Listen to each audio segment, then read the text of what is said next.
Merci, Monsieur le Président. Permettez-moi d'abord de vous remercier de la tenue de ce débat, même si c'est vrai qu'il est long et que les bancs se clairsèment un peu.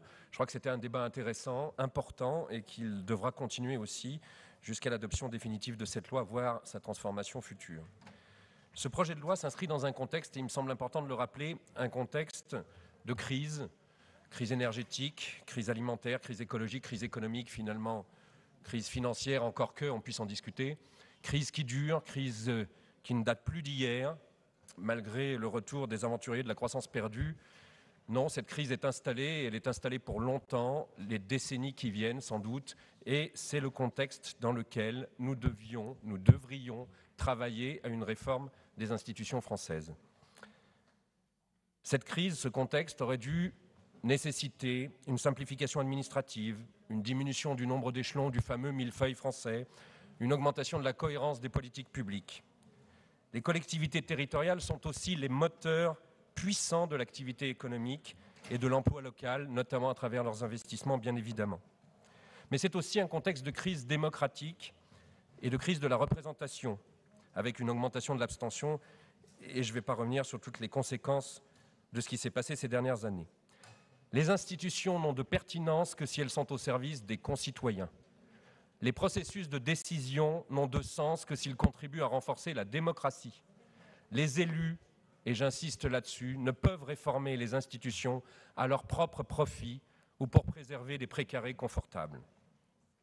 Ce contexte aurait dû donner un cap.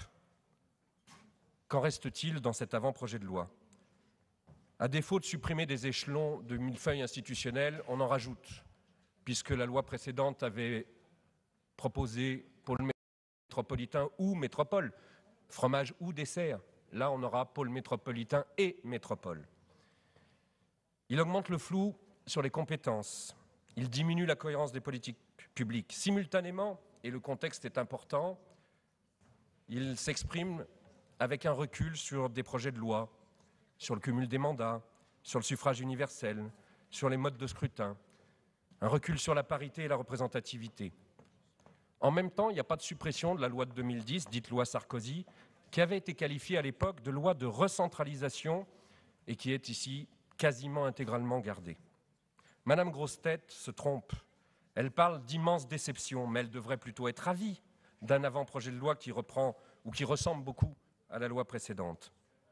Puisque François Hollande n'est pas convaincu en l'état de ce projet de loi, espérons que nous puissions encore voir ce texte s'améliorer, retrouver un cap, se remettre sur les bons rails. Monsieur le Président, d'autres l'ont dit, la place des régions à l'échelle européenne nécessitait une réelle décentralisation forte, profondément régionaliste, comme la plupart des pays européens sont aussi organisés. Force est de constater que nous sommes encore pas du tout dans ce régionalisme, dans le flou, et en particulier sur un point essentiel que d'autres ont envisagé, le débat région-métropole. Ce débat est particulièrement aigu en Rhône-Alpes du fait des métropoles en général, mais surtout de la métropole lyonnaise en particulier. Loin de moi l'idée de nier le fait métropolitain. Depuis de nombreuses années, ici même, avec vous, Monsieur le Président, nous avons reconnu l'existence de ce fait métropolitain à travers le bassin de vie de la métropole lyonnaise, consacré au sein de l'association Région urbaine lyonnaise, qui regroupe les territoires allant de Roanne jusqu'à Bourgoin-Jallieu, du nord de Villefranche, même en dehors de la région Rhône-Alpes, de Mâcon, devrait-on dire, jusqu'à Vienne, et de Bourg-en-Bresse jusqu'à Saint-Étienne. Un bassin de vie, une réalité sociologique de 3 millions d'habitants. 3 millions d'habitants, Monsieur le Président, la moitié de la région Rhône-Alpes. Sur ce fait métropolitain, on peut appliquer deux visions. Une vision métro-mégalopolaire, concentrique, un peu basée, et ça doit faire plaisir à Madame Grossetête, puisqu'à l'UMP lyonnaise dans sa totalité, sur une vision libérale au sens économique du terme.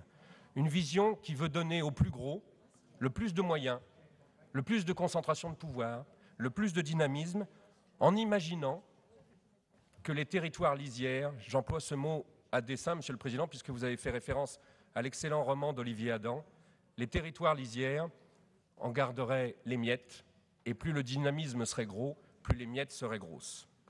Nous avons, et nous partageons avec vous, je le pense, une vision tout à fait différente d'une région métropolitaine, d'une métropole en réseau, d'une métropole solidaire avec des territoires solidaires. Ce débat sera tranché dans le débat parlementaire sur ce projet de loi à travers les compétences. Si, et je dis bien si, les schémas sont régionaux, si ces schémas sont prescriptifs ou opposables, comme beaucoup l'ont dit, si ces schémas sont les garants de cette égalité et de cette équité territoriale, si ces schémas s'imposent aux collectivités locales, alors nous aurons des territoires solidaires. Ce sera aussi la question de la compétence du développement économique, où aujourd'hui nous sommes dans le flou entre la région et la métropole.